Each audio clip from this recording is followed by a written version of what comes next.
હરસિદ્ધિ એક દિશા શૂન્યથી સર્જન તરફમાં આપ સૌનું હાર્દિક સ્વાગત છે. આજે આપણે સીટેટ અને ટેટની પરીક્ષાઓની તૈયારી કરી રહેલા મિત્રો માટે રાષ્ટ્રીય શિક્ષણ નીતિ 2020 અને તેમાં પણ તેની પ્રસ્તાવના વિશે ચર્ચા કરવાના છીએ, જે શિક્ષણ મંત્રાલય ભારત સરકાર દ્વારા બહાર પાડવામાં આવેલ છે. તેમાં સૌથી પહેલું અશોકનું સારનાથના સ્તંભ પર બનાવેલું અશોક ચિહ્નનો ઉપયોગ કરવામાં આવેલો છે.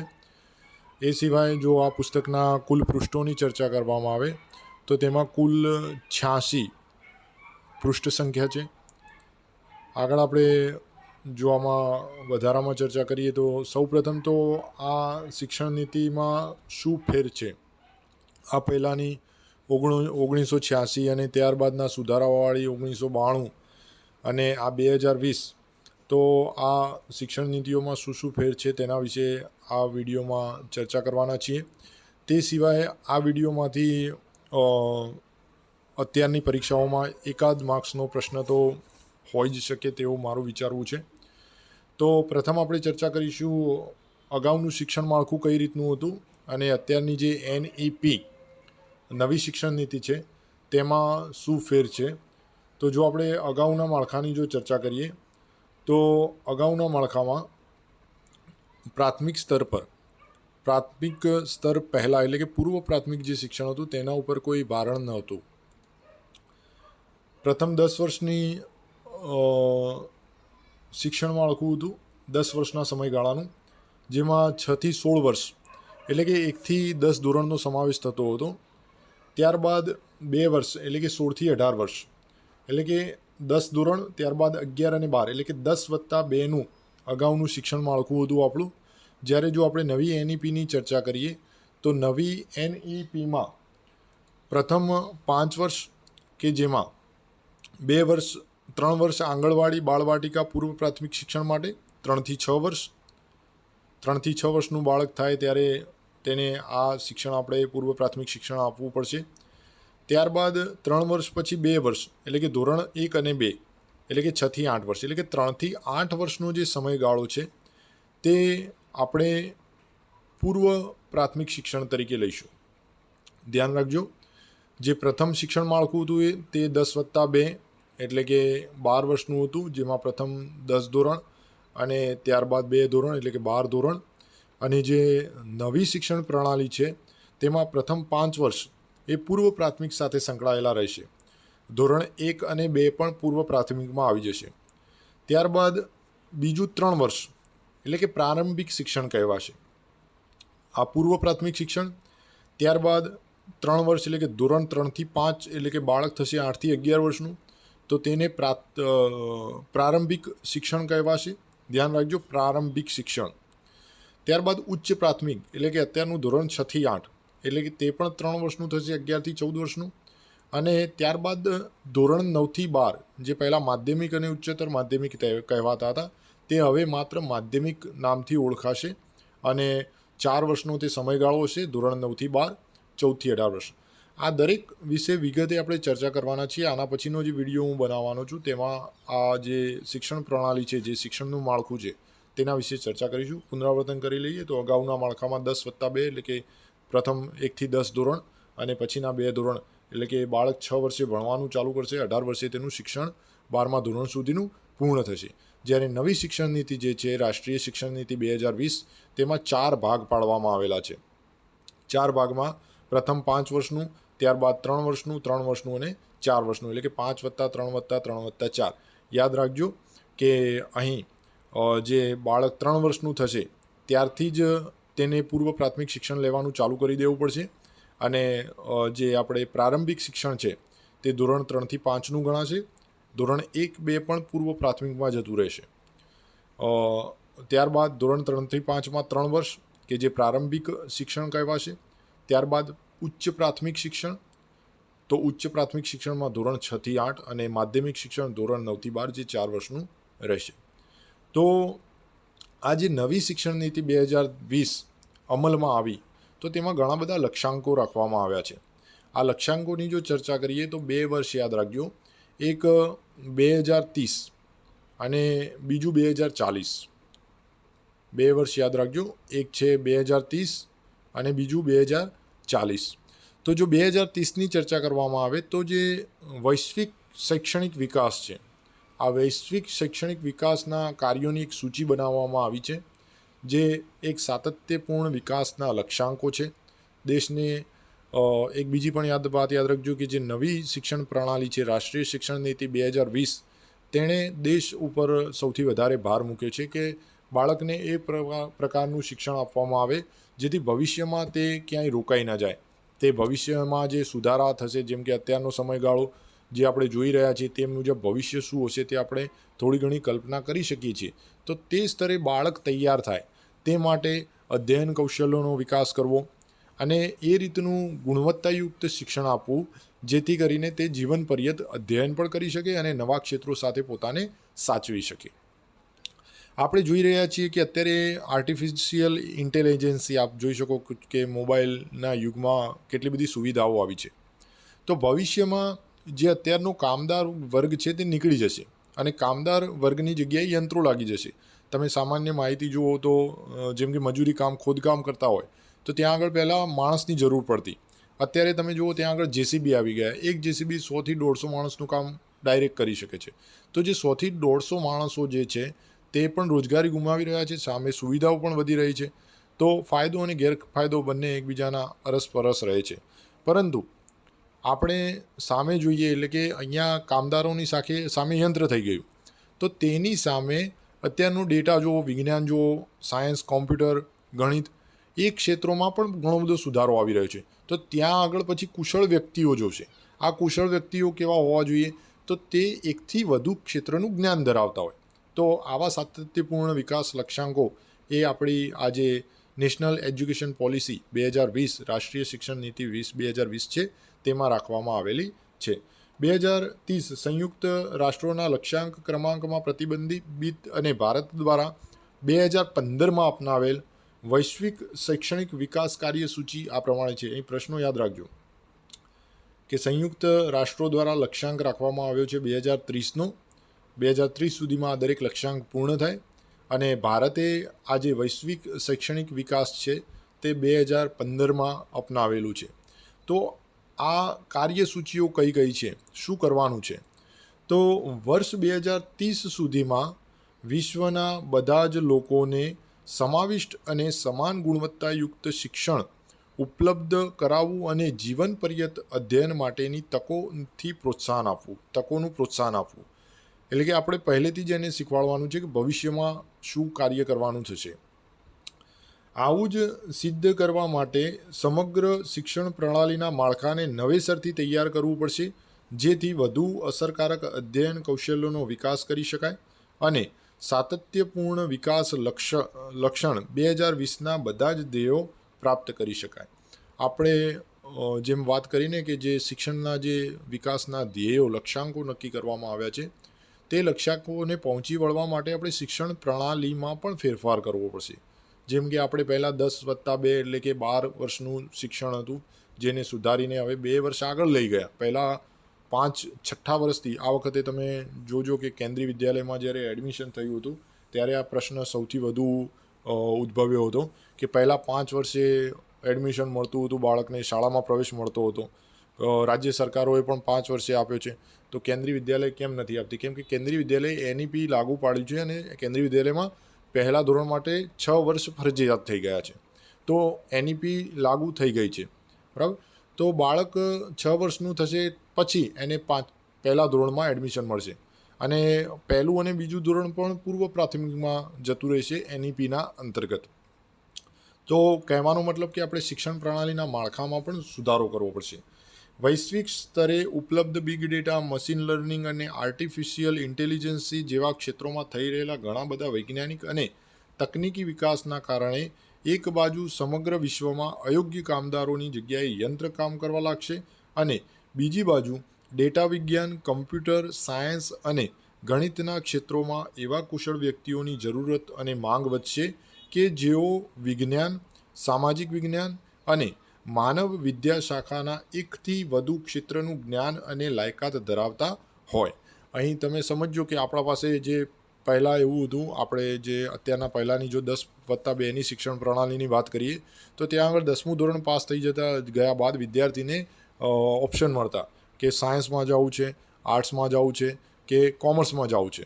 એટલે કે વિજ્ઞાન પ્રવાહ, આર્ટ્સમાં અને કોમર્સમાં એ ત્રણમાંથી તમારે કયું ચૂઝ કરવું છે તે તમને ઓપ્શન આપવામાં આવતો હતો. પરંતુ હવે એવું નથી. હવે જે વિદ્યાર્થી હશે તેના પાસે એક કરતાં વધુ વિષયોનું જ્ઞાન હોવું જરૂરી બનશે. ત્યારબાદ આપણે ચર્ચા કરીએ તો અત્યારનો જે સમયગાળો છે કે જેમાં આપણે ઉર્જા, પાણી, સ્વચ્છતા વગેરેની વાત કરીએ તો અત્યારે તેની ત્રુટિ સર્જાઈ રહી છે. પાણીની અછત સર્જાઈ રહી છે, વીજળીની અછત સર્જાઈ રહી છે, પેટ્રોલ ડીઝલ તમે જુઓ કેટલી બધી તકલીફો પડી રહી છે. તો અને એની સામે પ્રદૂષણ પણ વધી રહ્યું છે. તો વ્યક્તિએ એટલે કે લોકોએ નવા સંશોધનો કરવા પડશે કે જેથી કરીને આ જે પ્રદૂષણ વધી રહ્યું છે, જે અછત સર્જાઈ રહી છે તેને આપણે પહોંચી વળીએ. તો સીધી વાત છે કે જો તમે પ્રદૂષણની વાત કરશો તો સામે તમારી પાસે જીવ વિજ્ઞાન, રસાયણ વિજ્ઞાન કે ભૌતિક વિજ્ઞાનનું જ્ઞાન હોવું પડશે. જો જળવાયુ અથવા ઉર્જાની વાત કરી રહ્યા છો તો સામે કૃષિનું જ્ઞાન હોવું જોઈએ, સામાજિક વિજ્ઞાનનું જ્ઞાન હોવું જોઈએ. જો સ્વચ્છતાની વાત કરીએ તો સમાજ સાથે તમે સંકળાયેલા હોવા જોઈએ. એટલે કે એક કરતાં વધુ શિક્ષણની તમારે જરૂર પડશે. તો એ જ જળવાયુ પરિવર્તન, વધતા પ્રદૂષણ અને ઘટતા પ્રાકૃતિક સંસાધનોને કારણે આપણે ઉર્જા, પાણી, સ્વચ્છતા વગેરેની આવશ્યકતાઓ પૂરી કરવા માટે નવા માર્ગો શોધવા પડશે. અને આ જ કારણથી જીવવિજ્ઞાન, રસાયણ વિજ્ઞાન, ભૌતિક વિજ્ઞાન, કૃષિ, જળવાયુ વિજ્ઞાન અને સમાજ વિદ્યાના ક્ષેત્રમાં નવા કુશળ કામદારોની જરૂર પડશે. એટલે કે જેમ જેમ જરૂરિયાત થશે તેમ તેમ નવા વ્યક્તિઓની જ્ઞાનની પણ જરૂર પડશે.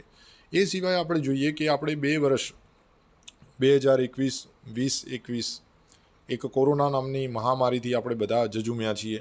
પરિસ્થિતિ આપણે જોઈ કે 2 વર્ષ આપણે કેટલા હેરાન થયા છીએ. તો આપણે ત્યાં આગળ તે રોગની રસી શોધવામાં કદાચ કોઈ તકલીફ પડી એના કારણે, અથવા યોગ્ય સંકલન નહીં, અથવા સમયગાળાના અછતના કારણે, તો ઘણી બધી પરિસ્થિતિઓના કારણે આપણે એની સામે ઝઝૂમવું પડ્યું. તો આવા તો ઘણા બધા ઉપદ્રવો આવશે, ચેપી રોગો આવશે, તો તેમની રસીઓ પણ શોધવી પડશે. તો એ માટે પણ આપણને સારું વિજ્ઞાન ધરાવતા વ્યક્તિઓની જરૂર પડશે. એટલે કે બહુવિદ્યા શાખાકીય અધ્યયનની જરૂર પડશે.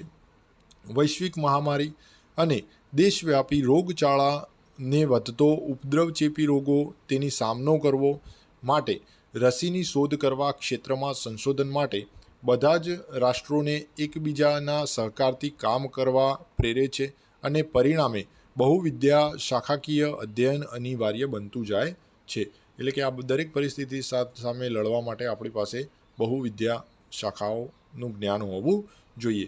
એ સિવાય આપણે વાત કરીએ કે અત્યારે મોટામાં મોટી 3 અર્થવ્યવસ્થાઓ ચાલી રહી છે. તો આ અર્થવ્યવસ્થાઓમાં ભારત અગ્રેસર થાય, ભારત એમનાથી પણ આગળ જાય, તે રીતે આપણે એક વિકસિત દેશ બનાવવો પડશે. ભારત એક વિકસિત દેશ છે, સાથે સાથે દુનિયાની સૌથી મોટી 3 અર્થવ્યવસ્થાઓ પૈકી એક બનવા તરફ અગ્રેસર છે. ભારત આપણું અત્યારે બહુ જ આગળ વધી રહ્યું છે. બાળકો સમસ્યા ઉકેલ, વિવેચનાત્મક વિચારણા, સર્જનાત્મકતા વિચારણા કરતાં શીખે, તેમજ વિવિધ વિષયો વચ્ચેના આંતર સંબંધો સમજી શકે, કંઈક નવું વિચારતા થાય અને નવી બાબતો અને જ્ઞાનને કેવી રીતે આત્મસાત કરવું અને ક્ષેત્રોમાં તેનો ઉપયોગ કેવી રીતે કરવો તે શીખે. આપણે જે નેશનલ એજ્યુકેશન પોલિસી 2020ની જે ચર્ચા કરી રહ્યા છીએ તેનો લક્ષ્ય ઘણું મોટું છે. અને તેમાં એક જ છે કે બાળકને કોઈ એક વિષય અંતર્ગત રાખ્યા સિવાય ઘણા બધા વિષયો સાથે સંકળાય, તેમના વચ્ચેના આંતર સંબંધો સમજે, તે માટે તેમને આપણે આગળ વધારવાના છીએ.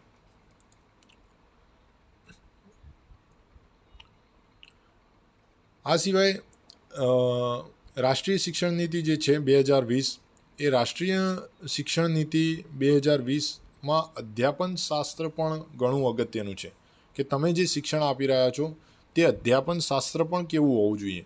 તો સૌથી પહેલું તો તે અધ્યયન કેન્દ્રીય હોવું જોઈએ. જે શિક્ષણ મેળવી રહ્યો છે તેને કેન્દ્રમાં રાખીને વધુ પ્રયોગશીલ, એટલે કે તે વધુમાં વધુ પ્રયોગ સાથે શીખી શકે, સર્વગ્રાહી હોવું જોઈએ, શોધ પ્રેરિત હોવું જોઈએ, જેનાથી બાળક શીખે કે આપણે કંઈક નવું શોધવું પડશે, એવા એને અંદર વિચારો પેદા થાય. એ સિવાય રુચિવાળું હોવું જોઈએ. હવે અમુક વાર આપણે અભ્યાસક્રમમાં શું કરીએ છીએ તો ગણિત વિજ્ઞાન જેવા વિષયોને વધુ મહત્ત્વ આપીએ છીએ. તો એના સિવાય પણ ઘણા બધા વિષયો છે, જેમ કે કલા હોય, શિલ્પ હોય, રમતગમત હોય, ભાષા, સાહિત્ય, સંસ્કૃતિ, મૂલ્યો, આ દરેકનો આપણે સમાવેશ કરવો જોઈએ, જેથી કરીને વિદ્યાર્થીઓમાં અલગ અલગ પ્રકારની નૈતિકતા, તાર્કિકતા, કરુણા, સંવેદનશીલતા જેવા ગુણોનો વિકાસ થાય.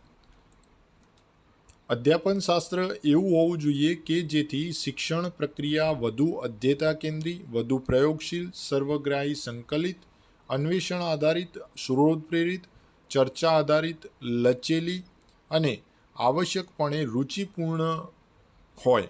આપણે પહેલાં અધ્યાપન શાસ્ત્રનું ધ્યાન રાખવાનું છે. એ સિવાય અભ્યાસક્રમોમાં વિજ્ઞાન અને ગણિત વિષય સિવાય પણ વિવિધ કલાઓ, શિલ્પ, માનવ વિદ્યા શાખાના વિષયો, રમતગમત, શારીરિક સ્વાસ્થ્ય, ભાષાઓ, સાહિત્ય, સંસ્કૃતિ અને મૂલ્યોનો અચૂક સમાવેશ કરવામાં આવે. અલગ અલગ વિષયો સાથે બાળકોને પ્રેરિત કરવામાં આવે.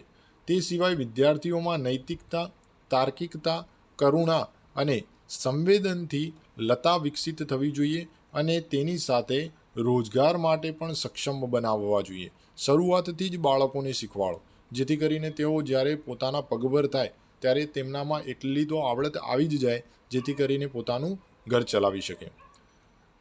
વર્ષ 2040 સુધીમાં ભારતમાં એક એવી શિક્ષણ પ્રણાલીનું નિર્માણ કરવાનું લક્ષ્ય હોવું જોઈએ કે જે વિશ્વની અન્ય કોઈપણ શિક્ષણ વ્યવસ્થાથી પાછળ ન હોય, અને ધ્યેય સિદ્ધિ માટે એક એવી વ્યવસ્થાનું નિર્માણ કરીએ કે જેમાં કોઈ પણ સામાજિક અને આર્થિક પરિવેશમાંથી આવતા વિદ્યાર્થીઓને સમાનરૂપે સર્વોચ્ચ ગુણવત્તાયુક્ત શિક્ષણ ઉપલબ્ધ હોય.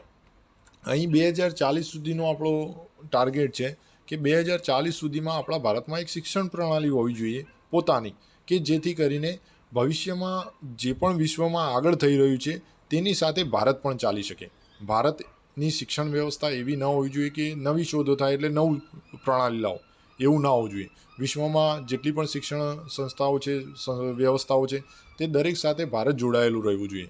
એ સિવાય જે ધ્યેય પ્રાપ્તિ છે, તો આ ધ્યેય પ્રાપ્તિ માટે અમુક વાર એવું થાય છે કે અમુક બાળકો પાસે વિચાર શક્તિ, સંશોધન શક્તિ બહુ જ જોરદાર હોય છે, પરંતુ પોતાના આર્થિક વાતાવરણના કારણે અથવા શાળાઓ ગામ વચ્ચે અંતર હોવાના કારણે અને અમુક તકલીફોના કારણે બાળકો શિક્ષણ મેળવી શકતા નથી, લાયકાત હોવા છતાં પણ. તો અહીં આપણા આ NEP 2020માં એક આ લક્ષ્ય હોવું જોઈએ કે કોઈ પણ સામાજિક આર્થિક પરિસ્થિતિનું બાળક હોય, વિદ્યાર્થી હોય, પરંતુ તેને સમાન રૂપે સર્વોચ્ચ ગુણવત્તાયુક્ત શિક્ષણ પ્રાપ્ત થાય. જો તેને સર્વોચ્ચ શિક્ષણ પ્રાપ્ત થશે તો તે આપણા દેશ માટે જ કામ કરશે અને તેના કારણે જ આપણો દેશ આગળ આવશે. આગળ આપણે જો જૂની શિક્ષણ પ્રણાલીની ચર્ચા કરીએ તો પહેલાં જે શિક્ષણ પ્રણાલી હતી તે પણ સારી હતી, પરંતુ સમય સાથે દરેકમાં સુધારો થતો હોય છે અને કરતું રહેવું પડે છે. તો આપણે વાત કરીને NEP નેશનલ એજ્યુકેશન પોલિસી 2020 જે છે તેનો મુખ્ય ટાર્ગેટ જે છે, લક્ષ્યાંક છે, તે દેશના વિકાસ માટે અનિવાર્ય જરૂરિયાતો પૂરી પાડવાની છે. દેશના વિકાસ માટે તમે જુઓ કે અત્યારે મોટાભાગની કોઈ વસ્તુની બનાવટ તમે જુઓ તો તેમાં જે કાચો માલ જે જરૂરી હોય છે તે બહારના દેશોમાંથી આપણે લાવવો પડે છે. તો એવું ના થાય, એટલે કે જે જરૂરિયાતો, મૂળભૂત અનિવાર્ય જરૂરિયાતો છે, તે આપણા દેશમાંથી જ ઉત્પન્ન થવી જોઈએ. રાષ્ટ્રીય શિક્ષણ નીતિ 2020 21મી સદીની પહેલી શિક્ષણ નીતિ છે કે જેનું લક્ષ્ય આપણા દેશના વિકાસ માટેની અનિવાર્ય જરૂરિયાતો પૂરી કરવાનું છે.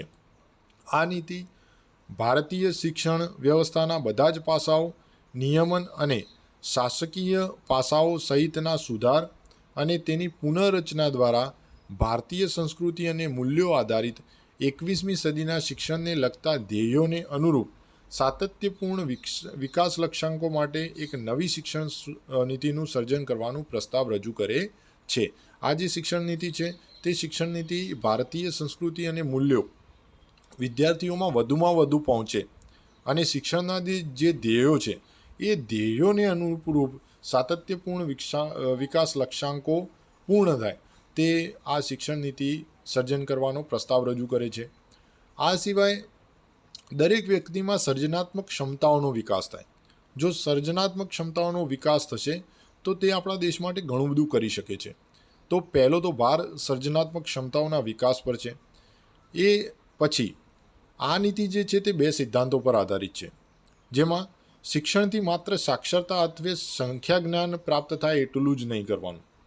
આપણે એટલું જ નથી વિચારવાનું કે જેથી કરીને વ્યક્તિ માત્ર સાક્ષર બને અથવા સંખ્યા જ્ઞાન ધરાવે, પરંતુ આપણે એવી પરિસ્થિતિનું નિર્માણ કરવાનું છે જેથી કરીને ઉચ્ચ સ્તરીય તાર્કિક અને સમસ્યા સમાધાન લક્ષી બૌદ્ધાત્મક જે ક્ષમતાઓ છે તેનો પણ વિકાસ થાય. આ સિવાય તમે અત્યારની પરિસ્થિતિ જુઓ તો પહેલાં જે સમાજમાં શિક્ષકનું માન સન્માન હતું એ અત્યારે થોડું ઘણું ઘટતું જઈ રહ્યું છે. તો એ પણ એનઈપીમાં આવરી લેવાયું છે કે જેથી કરીને શિક્ષકનું સન્માન વધે અને તેમને પણ જરૂરી એવી સુવિધાઓ પૂરી પાડવામાં આવે. સામે સામે આપણે નૈતિક, સામાજિક અથવા સાંવેગિક સ્તરની વાત કરીએ તો તે લક્ષીને પણ વ્યક્તિનો વિકાસ ખૂબ જ જરૂરી છે, કેમ કે વ્યક્તિ જો સારી રીતે વિકસિત હશે, સારું વ્યક્તિત્વ ધરાવતી હશે તો સમાજ અને તે જ રીતે દેશ પણ આગળ આવશે.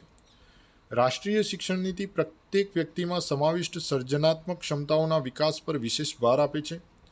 આ નીતિ 2 સિદ્ધાંતો પર આધારિત છે, જેમાં શિક્ષણથી માત્ર સાક્ષરતા અને સંખ્યા જ્ઞાનનું જ નહીં પણ સાથે સાથે ઉચ્ચ સ્તરીય તાર્કિક અને સમસ્યા સમાધાન સંબંધી બૌદ્ધાત્મક ક્ષમતાઓનો પણ વિકાસ થવો જોઈએ.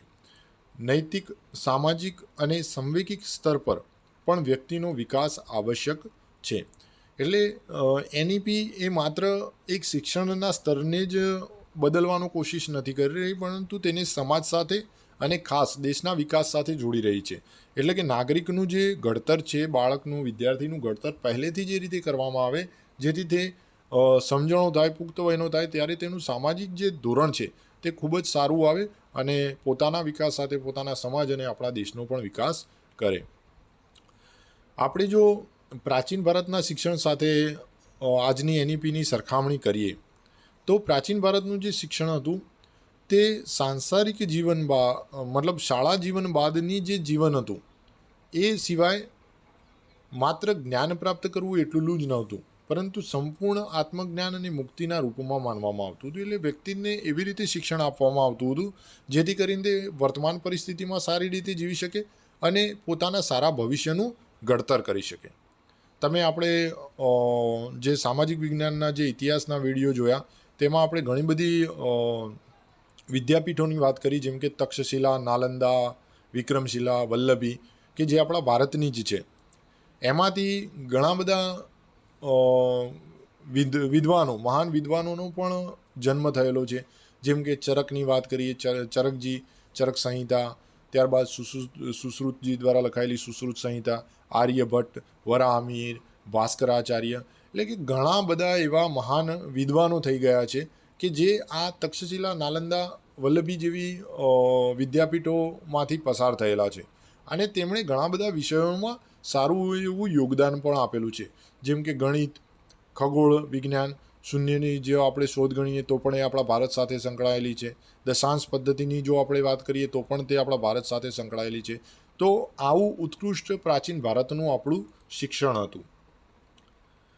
પ્રાચીન ભારતમાં શિક્ષણનું લક્ષણ સાંસારિક જીવન, શિક્ષણનું લક્ષ્ય સાંસારિક જીવન અથવા શાળા બાદના જીવનની તૈયારી માટે માત્ર જ્ઞાન પ્રાપ્ત કરવું એટલું જ નહીં, પરંતુ સંપૂર્ણ આત્મજ્ઞાન અને મુક્તિના રૂપમાં માનવામાં આવતું હતું.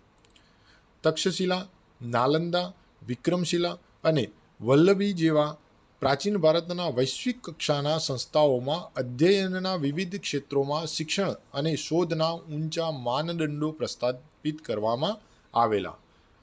આ શિક્ષણ વ્યવસ્થાએ ચરક, સુશ્રુત, આર્યભટ્ટ, વરાહમિહિર, ભાસ્કરાચાર્ય, બ્રહ્મગુપ્ત, ચાણક્ય, ચક્રપાણી, દત્તા, માધવ, પાણિની, પતંજલિ, નાગાર્જુન, ગૌતમ, પિંગળા, શંકરદેવ, મૈત્રી, ગાર્ગી, થિરુવલ્લુવર જેવા અનેક મહાન વિદ્વાનોને અહીં વિદ્વાનો છે, ભૂલ થઈ છે મારી લખવાની, મહાન વિદ્વાનોને જન્મ આપ્યો છે અને આ વિદ્વાનોનું જ્ઞાન વિવિધ ક્ષેત્રો જેવા કે ગણિત, ખગોળ વિજ્ઞાન, ધાતુ વિજ્ઞાન, ચિકિત્સા વિજ્ઞાન અને શિલ્પ ચિકિત્સા, બાંધકામ, ઇજનેરી, સ્થાપત્ય, જહાજ નિર્માણ અને દિશા જ્ઞાન, યોગ, લલિત કલા, શતરંજ વગેરેમાં સંરચનાત્મક યોગદાન છે.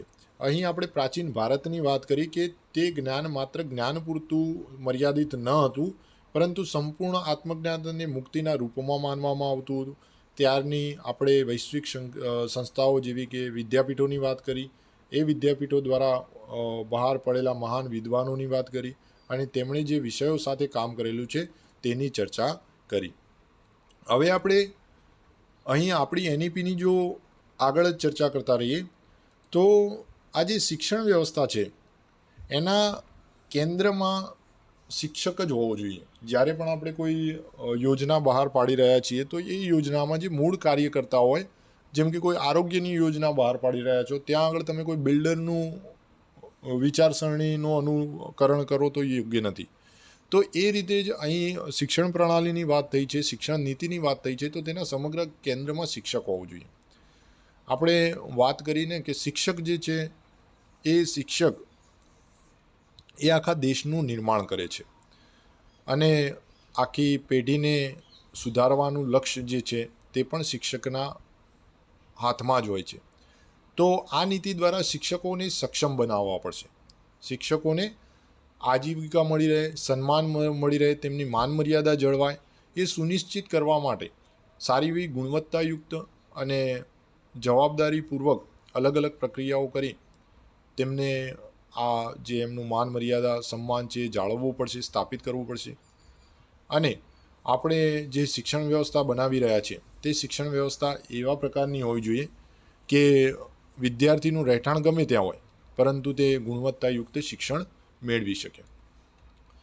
શિક્ષણ વ્યવસ્થામાં થઈ રહેલ મૂળભૂત પરિવર્તનના કેન્દ્રમાં આવશ્યકપણે શિક્ષક જ હોવા જોઈએ.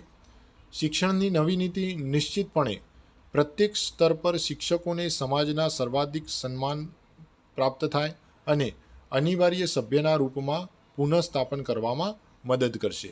નવી શિક્ષણ નીતિમાં પદ આપવામાં આવેલું છે. શિક્ષક જ નાગરિકોને આવનાર પેઢીઓને સાચા અર્થમાં આકાર આપે છે. આ નીતિ દ્વારા શિક્ષકોને સક્ષમ બનાવવા માટે પ્રત્યેક સંભવ પ્રયત્ન કરવાની આવશ્યકતા છે, જેથી તેઓ પોતાના કાર્યને અસરકારક પણ કરી શકે. ઘણીવાર એવું થાય છે કે શિક્ષક ઘણા બધા સુધારા કરવા જઈ રહ્યો છે, પરંતુ અમુક સામાજિક નીતિ નિયમો બંધનોના કારણે તેનું જે વિચાર ત્યાં બાંધી રાખવા પડે છે. તો અહીં એનઈપીમાં એવો સુધારો કરવામાં આવ્યો છે જેથી તેને પૂર્ણ સ્વતંત્રતા મળી શકે.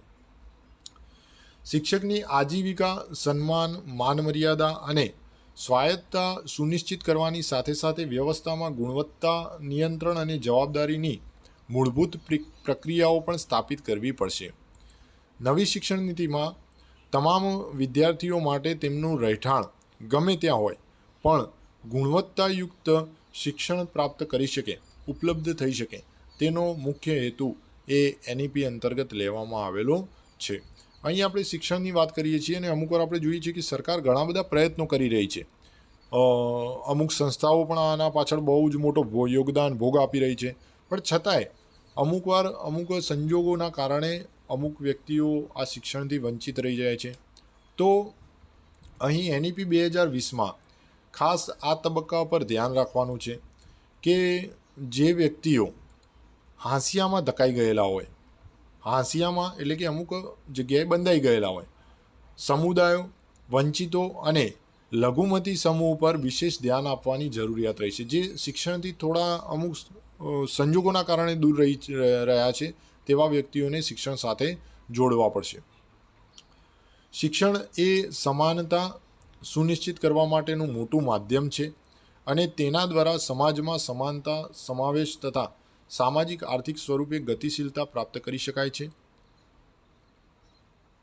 આવા સમુદાયોના તમામ બાળકો માટે પરિસ્થિતિજન્ય મુશ્કેલીઓ હોવા છતાં પ્રત્યેક શક્ય પ્રયાસ કરવામાં આવે જેના દ્વારા તેઓ શિક્ષણ વ્યવસ્થામાં પ્રવેશ મેળવે અને ઉત્કૃષ્ટ દેખાવ કરી શકે.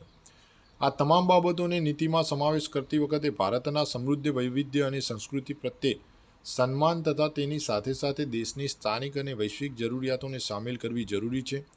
ભારતીય યુવાનોમાં દેશ વિશેની જાણકારી અને તેના વૈવિધ્યપૂર્ણ સામાજિક, સાંસ્કૃતિક અને તકનીકી જરૂરિયાતોના સંદર્ભમાં તેના કલા વિષયક, ભાષા અને રીતિથી જ્ઞાત અને સબળ મૂલ્યોનું સિંચન કરવા કે જે થકી રાષ્ટ્ર ગૌરવ, આત્મસન્માન, આત્મજ્ઞાન, સહકાર અને ઐક્યને સૂચક પ્રાધાન્યતા આપે.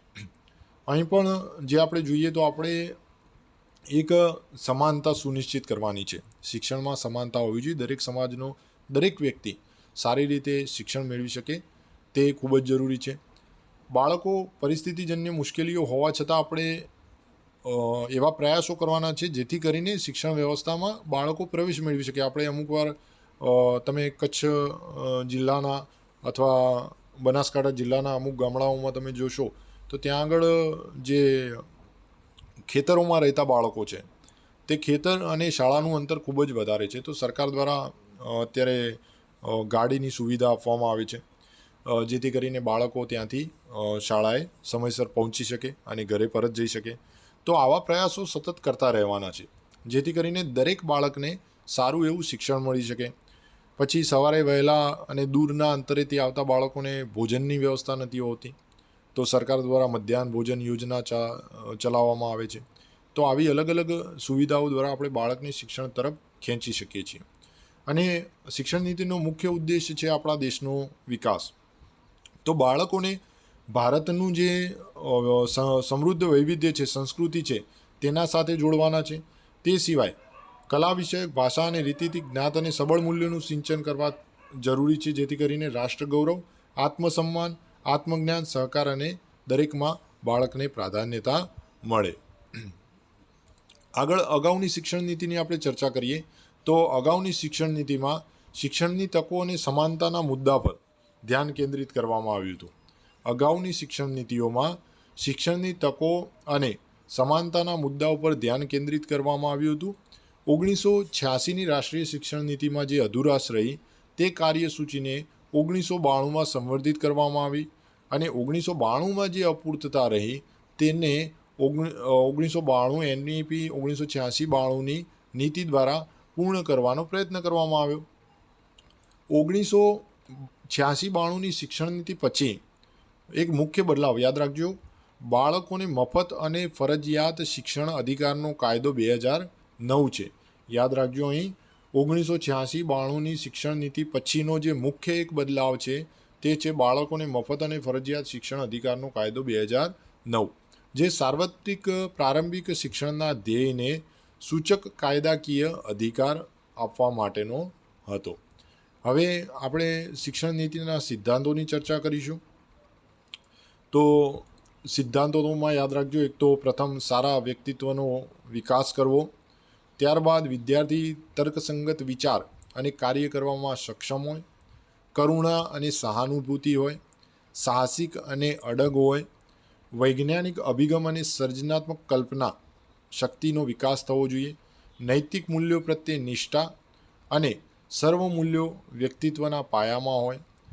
આનો મુખ્ય ઉદ્દેશ કર્મઠ લોકોને તૈયાર કરવાનો છે જે આપણા બંધારણ દ્વારા સૂચિત સમાવેશી અને વૈવિધ્યસભર સમાજના નિર્માણમાં પોતાનું સર્વોત્તમ યોગદાન આપી શકે. સારી શૈક્ષણિક સંસ્થા કોણ છે? તો જેમાં પ્રત્યેક વિદ્યાર્થીને ભાવપૂર્ણ આવકાર મળે અને તેની વ્યક્તિગત કાળજી લેવાય, જ્યાં એક પ્રકારનું સુરક્ષિત અને પ્રેરણાત્મક શૈક્ષણિક વાતાવરણ હોય, જ્યાં તમામ વિદ્યાર્થીઓને શીખવા માટે વિવિધ પ્રકારના અનુભવો ઉપલબ્ધ કરાવવામાં આવતા હોય, જ્યાં શીખવા માટે સારા મૂળભૂત માળખા અને જરૂરી સંસાધનો ઉપલબ્ધ હોય. આ બધું પ્રાપ્ત કરવું એ પ્રત્યેક શૈક્ષણિક સંસ્થાનું લક્ષ્ય હોવું જોઈએ અને આ સાથે જ વિવિધ સંસ્થાઓ વચ્ચે અને શિક્ષણના પ્રત્યેક સ્તર પર સાજીદ જોડાણ અને સહકાર આવશ્યક છે. મુખ્ય કાર્ય સારા વ્યક્તિત્વનું નિર્માણ અને એવા લોકોને તૈયાર કરવા જે આપણા બંધારણ દ્વારા સૂચિત સમાવેશી અને વૈવિધ્યપૂર્ણ સમાજના નિર્માણમાં પોતાનું સર્વોત્તમ યોગદાન આપી શકે. તે સિવાય શૈક્ષણિક સંસ્થા કેવી હોવી જોઈએ?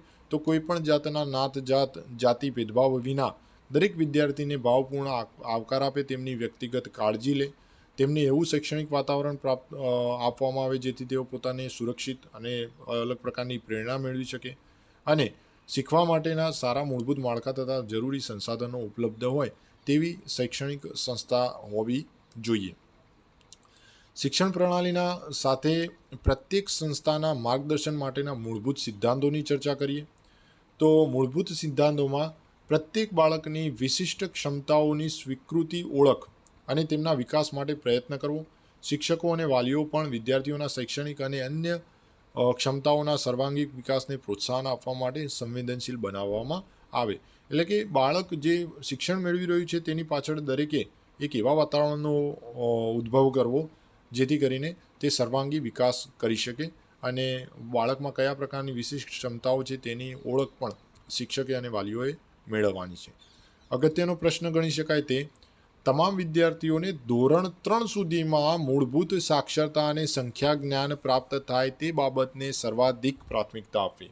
આપણે આગળ જોયું કે જે પ્રથમ 5 વર્ષનો ગાળો છે તે પૂર્વ પ્રાથમિક શિક્ષણનો છે, જેમાં આંગણવાડી, બાળવાટિકા, પૂર્વ પ્રાથમિક શાળા અને ધોરણ 1 અને 2ને પણ પૂર્વ પ્રાથમિકમાં સમાવી લેવામાં આવ્યું છે. એટલે કે ટોટલ 3+2 એમ કરીને 5 વર્ષનો જે સમયગાળો છે તે પૂર્વ પ્રાથમિક શિક્ષણમાં લીધેલો છે. તો અહીં જરૂરી છે કે ધોરણ 3 સુધીમાં જ્યારે બાળક પ્રવેશ મેળવી રહ્યું છે ત્યારે તે મૂળભૂત સાક્ષરતા તેની પાસે હોવી જોઈએ અને સંખ્યા જ્ઞાન પણ તેની પાસે હોવું જોઈએ. શિક્ષણ વ્યવસ્થા એવી લવચિકતા હોય કે જેથી અધ્યેતાઓ પાસે તેમની શીખવાની રીતો અને અભ્યાસક્રમો પસંદ કરવાની ક્ષમતા હોય અને એ જ રીતે તેઓ પોતાની પ્રતિભા અને રુચિના આધારે જીવનનો માર્ગ પસંદ કરી શકે. અહીં NEP 2020માં આપણે આગળ ચર્ચા કરીશું કે અહીં એક ઓપ્શન આપવામાં આવ્યો છે કે બાળકને કયા વિષયમાં રસ છે. બાળકને જે વિષયમાં રસ છે તે વિષય બાળક આગળના ધોરણોમાં લઈ શકશે. જેમ કે પહેલાં એવું હતું કે ધોરણ 10માં તમારે ધારો કે વિજ્ઞાન પ્રવાહમાં જવું છે તો તમારે ફિક્સ હતું કે વિજ્ઞાન પ્રવાહના જેટલા વિષયો હોય તેટલા જ તમે ભણી શકો. જો તમે સામાન્ય પ્રવાહમાં લઈ રહ્યા છો તો સામાન્ય પ્રવાહમાં જે વિષયો હોય તે જ ભણી શકો. સામાન્ય પ્રવાહવાળો વિદ્યાર્થી સાયન્સનો કોઈ વિષય એટલે કે વિજ્ઞાન પ્રવાહનો વિષય ન ભણી શકે. પરંતુ NEPમાં એ સુધારા કર્યા છે, બાળકને જે પસંદ છે તે વિષય તે ભણી શકશે. વિનયન અને વિજ્ઞાન વચ્ચે શૈક્ષણિક અને પ્રવૃત્તિઓની વચ્ચે વ્યવસાયિક અને શૈક્ષણિક વિદ્યાશાખાઓ વચ્ચે કોઈ સ્પષ્ટ ભેદરેખા ઊભી કરવામાં ન આવે. કોઈ બાળકને આ ભેદરેખાની સમજ ન હોવી જોઈએ જેથી જ્ઞાનના ક્ષેત્રોમાં જોવા મળતા હાનિકારક ભેદભાવો, અંતરાયોને તથા એકબીજા વચ્ચે અસંબંધતાને દૂર કરી શકાય. સાયન્સનો, વિજ્ઞાનનો વિદ્યાર્થી છે, સામાન્ય પ્રવાહનો વિદ્યાર્થી છે, તો એ પ્રકારનો કોઈ ભેદભાવ બાળકમાં પેદા ન થાય તે પણ ખૂબ જ ધ્યાન રાખવાનું છે. આ સિવાય આપણે વાત કરી કે અલગ અલગ વિષયો સાથે વિદ્યાર્થી જોડાશે એટલે કે બહુવિદ્યા શાખાકીય પરિસ્થિતિનું નિર્માણ થશે.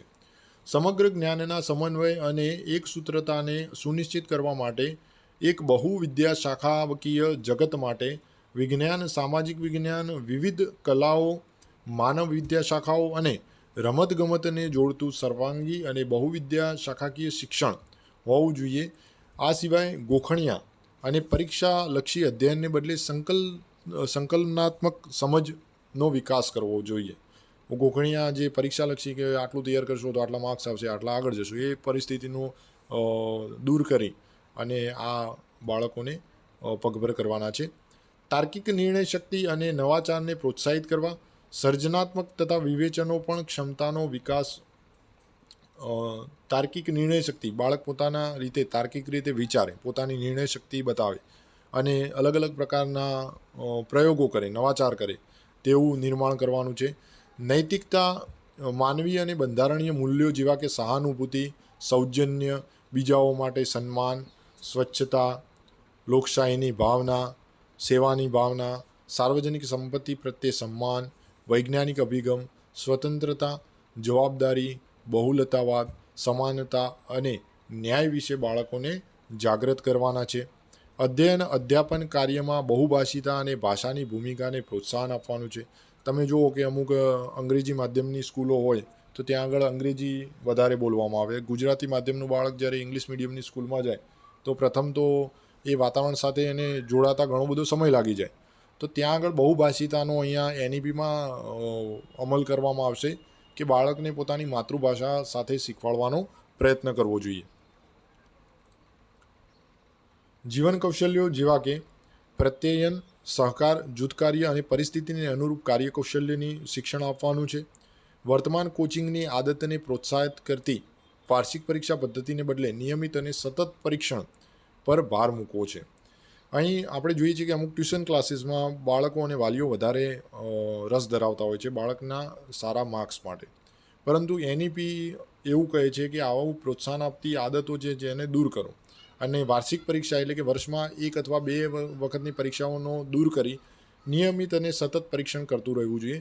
દરેક પ્રકરણના અંતે ટેસ્ટ આપણે જોઈએ છીએ અત્યારે એકમ કસોટીઓ આવી ગઈ છે અને અમુક સંસ્થાઓમાં દરેક ચેપ્ટર પછી તરત જ એક ટેસ્ટ પણ લેવામાં આવે છે, લેટ ટેસ્ટ.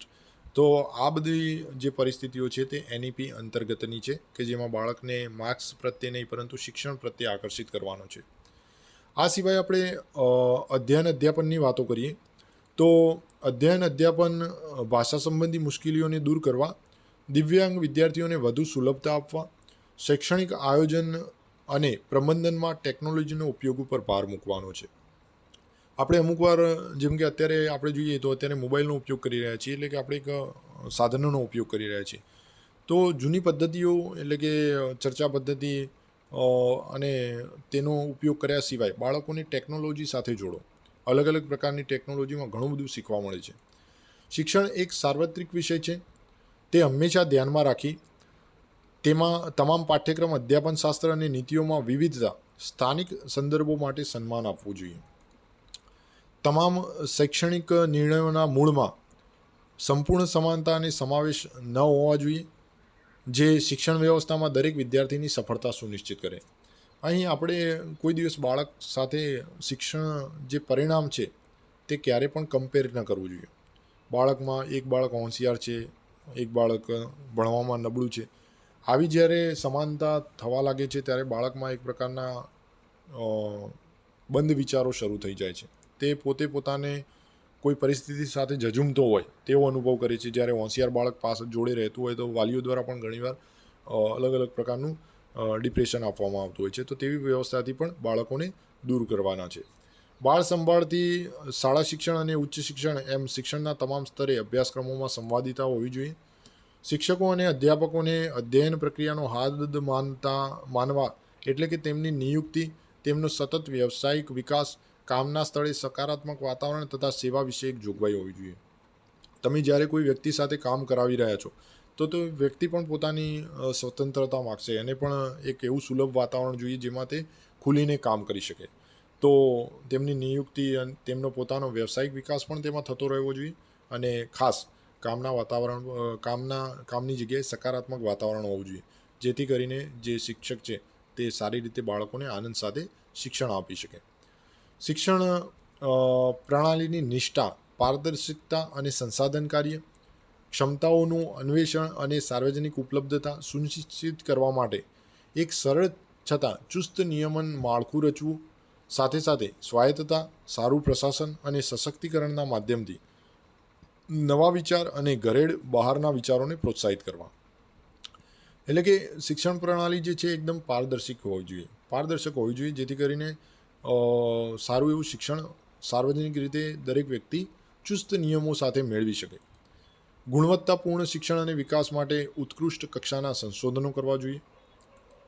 સાતત્યપૂર્ણ સંશોધન અને નિયમિત પરીક્ષણ આધારિત પ્રગતિની શિક્ષણ ક્ષેત્રના તજજ્ઞો દ્વારા સતત સમીક્ષા થવી જોઈએ. આપણે જોઈએ કે ડાયટને જે સંસ્થાઓ છે જે શિક્ષકોને અલગ પ્રકારનું શિક્ષણ આપે છે, તો આવી સંસ્થાઓએ સતત શિક્ષણ સાથે સંકળાયેલું રહેવું જોઈએ અને જો કોઈ સુધારા વધારા હોય તો તેની લગતી તાલીમોનું આયોજન કરતું રહેવું જોઈએ. ભારતના સમૃદ્ધ અને વૈવિધ્યસભર પ્રાચીન અને આધુનિક સંસ્કૃતિ અને જ્ઞાનના રીતિ રિવાજો તેમજ પરંપરાઓ પ્રત્યે ગર્વ અને ઘનિષ્ઠતા હોય જે વિદ્યાર્થીને આપણે આપણા ભારતના જે સાંસ્કૃતિક વારસો છે તેની સાથે પણ સાંકળવા જોઈએ, જેથી કરીને તે પોતાના દેશ સાથે જોડાઈ રહે. શિક્ષણ એક જાહેર સેવા છે અને ગુણવત્તાયુક્ત શિક્ષણ મેળવવું એ દરેક વ્યક્તિનો મૂળભૂત અધિકાર છે, તેને પણ ધ્યાન રાખવાનું છે. સબળ અને ઉર્જાવાન જાહેર શિક્ષણ વ્યવસ્થામાં મૂડીરોકાણ સાથે સેવાભાવી ખાનગી એકમો અને સામુદાયિક સહભાગિતાને પ્રોત્સાહન અને સુવિધાઓ આપવી. અમુક એવી ખાનગી સંસ્થાઓ છે કે જે સતત શિક્ષણ માટે કાર્યરત હોય છે, તો તેવી સંસ્થાઓનો પણ આપણે અમુક યોજનાઓ હોય એના મૂડીરોકાણ માટે, અમુક સુવિધાઓ પૂરી પાડવી હોય તેના મૂડીરોકાણ માટે પણ આપણે તેમનો ઉપયોગ કરી શકીએ છીએ. રાષ્ટ્રીય શિક્ષણ નીતિનો જો દર્શનની વાત કરીએ તો રાષ્ટ્રીય શિક્ષણ નીતિ એક એવું દર્શન છે કે જે શિક્ષણ વ્યવસ્થાના પાયામાં ભારતીય સંસ્કૃતિના મૂલ્યો હોય છે, જે તમામ નાગરિકોને ઉચ્ચ ગુણવત્તાયુક્ત શિક્ષણ પૂરું પાડી શકે, ભારતને વિશ્વની જ્ઞાન મહાશક્તિ બનાવીને ભારતને એક જીવંત અને ન્યાય જ્ઞાનજીત સમાજમાં પરાવર્તિત કરવામાં પ્રત્યક્ષ યોગદાન આપવું.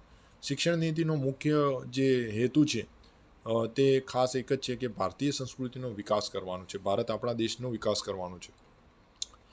રાષ્ટ્રીય શિક્ષણ નીતિ સુનિશ્ચિત કરવા માંગે છે કે આપણી શિક્ષણ સંસ્થાઓના અભ્યાસક્રમ અને શિક્ષણ પદ્ધતિઓ દેશના વિદ્યાર્થીઓમાં ભારતના બંધારણમાં નિહિત મૂળભૂત ફરજો અને મૂલ્યો પ્રત્યે અત્યંત આદરની ભાવના વિકસાવે, તેમજ સતત પરિવર્તનશીલ વિશ્વ અને દેશના પરિપ્રેક્ષ્યમાં પોતાની જવાબદારીઓ અને ભૂમિકાઓ પ્રત્યે તેમને સભાન બનાવે અને સાથે સાથે તેઓ એક દેશ સાથેનું પોતાનું વ્યક્તિગત તાદાત્મ્ય અનુભવે. એટલે શિક્ષણ નીતિનો જે મુખ્ય હેતુ છે તે આપણે આગળ પણ ચર્ચા કરી ગયા, હાલ પણ ચર્ચા કરી રહ્યા છીએ કે ભારત દેશનો વિકાસ છે.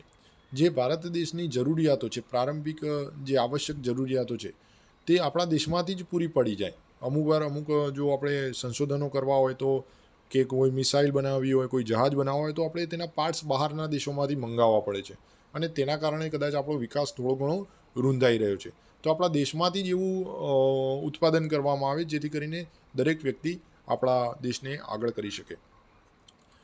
રાષ્ટ્રીય શિક્ષણ નીતિ ભારતના વિદ્યાર્થીઓમાં ભારતીય હોવાની ઊંડા ગૌરવની ભાવના કેળવવા માંગે છે. માત્ર વિચારોમાં જ નહીં પરંતુ મન, વચન અને કર્મમાં સદૈવ આ ભાવના જળવાઈ રહેવી જોઈએ. તેમજ આવા કૌશલ્ય, જ્ઞાન, મૂલ્યો અને મનોવલણોનો વિકાસ કરવો કે જેથી તે માનવ અધિકારો, સાતત્યપૂર્ણ વિકાસ અને વિશ્વ બંધુત્વ જેવા સંવેદનશીલ મુદ્દાઓ પ્રત્યે જવાબદારીપૂર્ણ પ્રતિબદ્ધતા કેળવી અને સાચા અર્થમાં વિશ્વ માનવ બને. ભારત દેશમાં સૌથી વધુ માનવ શક્તિનો ઉપયોગ કરી આપણા દેશમાં એવા ગુણોનું વિદ્યાર્થીઓમાં સિંચન કરવામાં આવે કે જેથી તેમને પોતાના દેશ પ્રત્યે સારી એવી ભાવના પેદા થાય અને પોતાના દેશને આગળ લઈ જવા માટે વ્યક્તિગત રીતે કાર્યરત થાય, તેવી ભાવના વિકસાવવાનો આ શિક્ષણ નીતિનો ઉદ્દેશ્ય છે. તો આજે આપણે શિક્ષણ નીતિ 2020ની ચર્ચા કરી અને આ નીતિમાં આપણે તેના હેતુઓ, લક્ષ્યાંકો અને ઉદ્દેશોની ચર્ચા કરી. આગળનો જે વિડીયો બનશે તેમાં આપણે શિક્ષણ નીતિમાં કઈ રીતે કાર્યરત છે, આપણે 4 સ્ટેજની વાત કરી, 5, 3, 3 અને 4. પ્રથમ 5 વર્ષનું પૂર્વ પ્રાથમિક, ત્યારબાદ 3 વર્ષનું પ્રારંભિક, ત્યારબાદ બીજા 3 વર્ષનું ઉચ્ચ પ્રાથમિક અને અંતના 4 વર્ષનું માધ્યમિક શિક્ષણ. એના વિશે આપણે આના પછીના બીજા વિડીયોમાં તેની વિગતે ચર્ચા કરવાના છીએ. આપ સૌએ આ વિડીયો જોયો તે બદલ આપ સૌનો ખૂબ ખૂબ આભાર. ટેટ, સીટેટની તૈયારી કરતા મિત્રો સાથે આ વિડીયોની લિંક શેર કરતા રહેજો. નવા વિડીયોના નોટિફિકેશન માટે ચેનલને સબસ્ક્રાઈબ કરવા આપ સૌને વિનંતી છે.